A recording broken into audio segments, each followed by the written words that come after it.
So months ago, I started hearing about this mysterious artist that caused all this ruckus, right? Started a war between record labels behind the scenes, even though he didn't have a big fan base. And after checking him out with his raw talent and the positioning that he has, it's safe to say that he'll probably build a fan base that's as fanatical as some combination of Justin Bieber and Triple X. I know that sounds wild, but you'll see.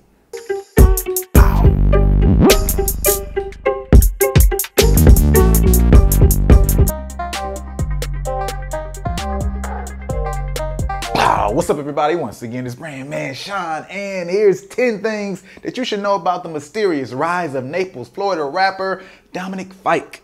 First and foremost, labels went to war over this man when he didn't even have a huge following. It's not that he didn't have fans locally in Naples, Florida, but he really didn't have off the charts fan base on social media or anything like that. He hadn't really been touring, and labels went back and forth trying to sign this guy to the point that apparently, supposedly, he signed a $4 million deal with Columbia Records. Which leads to number 2. Some people think that he is an industry plant. Now, a lot of people who've been watching these videos already know I don't like that term. The term is pretty stupid. At the end of the day, is the artist good or are they not? And when you really want to target and charge somebody as not being authentic, it's arguably more authentic and indicative to how talented this dude is when you consider the fact that labels fought over this guy before he had a fan base versus them just going through a business scenario of saying, hey, this person has a fan base, I'm gonna just sign them because it looks like a good business decision.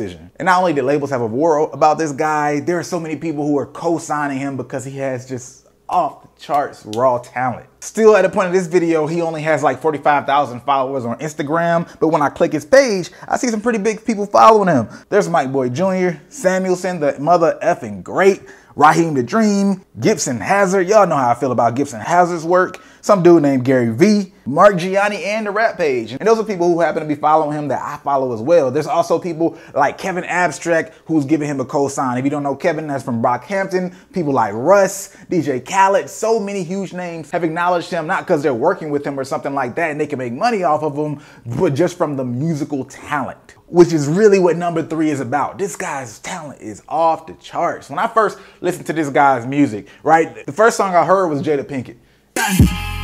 Wonder if she fuck this cause she think we gon' be rich. Yeah, hold up, suck a nigga dick. Ay, who the fuck you niggas kidding with? I had little Brody fold you like a pick a nigga. See this pretty hoe, I be with motive plenty. They don't talk to options why you don't have any like fuck. Niggas think they won't. Please don't make me buck, you can't keep up. Nigga, say that shit, fuck around and get your wave cap wet. You instantly can feel something. It's like, yeah, he got a dope flow and he has this whole grunge feel going on, but there's more to it. Like, this guy has that it thing that a lot of people talk about. And y'all know I typically don't talk about liking people's music, but it's so relevant to his story because he was so early on. It was the music that actually played a huge role versus so many things that was going on marketing wise. Number 4 is diversity. Now, this guy's diversity is off the charts. Now, if you heard me play a little bit of snippet of Jada Pinkett, now check out my favorite song off of his Don't Forget About Me demos project called She Wants My Money.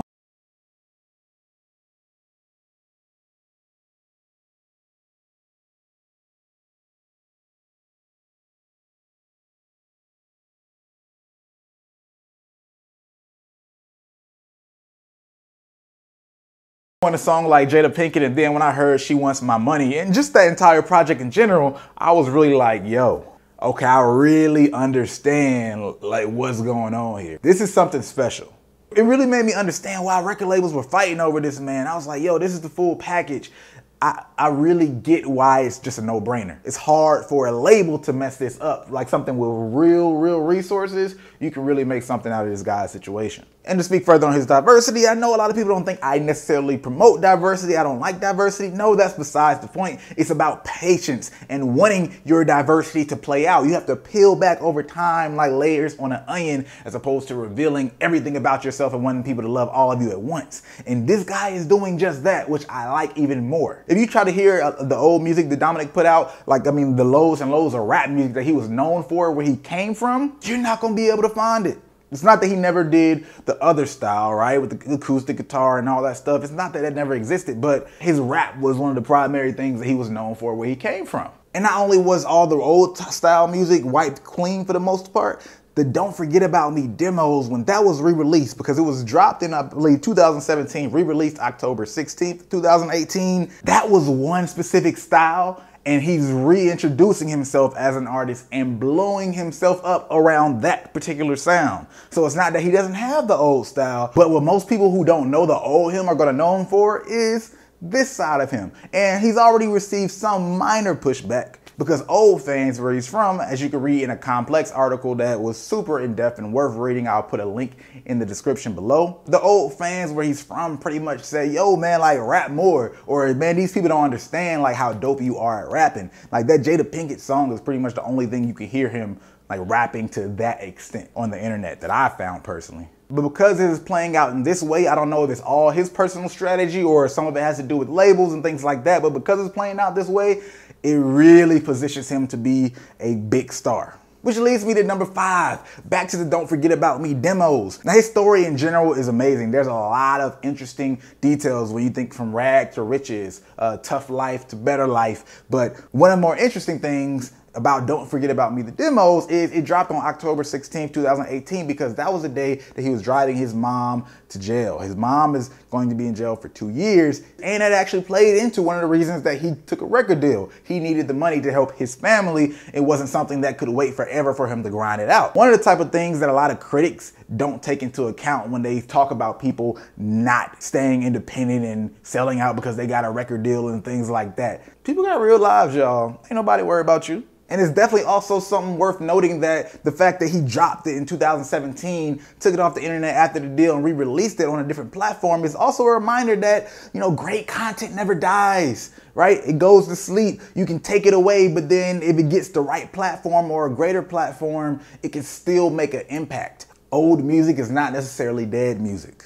Number 6, the promo has begun. Now we already know the fact that, you know, a lot of people in the industry know who this guy, but there's still a lot of consumers that don't know about him. There's still a lot of buzz that he has to grow before he really breaks through. But at the same time, you're starting to see situations like when Kendall Jenner put him on her stories. Now, I don't even follow Kendall Jenner. How do I know though? Well, if you look at one of his other songs off of the Don't Forget About Me demos called King of Everything, another really solid song, still not as good as my favorite song personally. You can check in the comments and see that there's so many stories basically saying Kendall Jenner sent me here. Now, it's hard for me to believe that an artist as small as he is was found by someone like Kendall Jenner. Not a knock on Kendall Jenner, but it's hard to be as big as she is and then just be that in touch, especially when music isn't your main thing. But I could be wrong. However, at the end of the day, you look at all these comments and it's saying Kendall Jenner sent me here, down to the fact that even one fan actually put the date, October 26, 2018.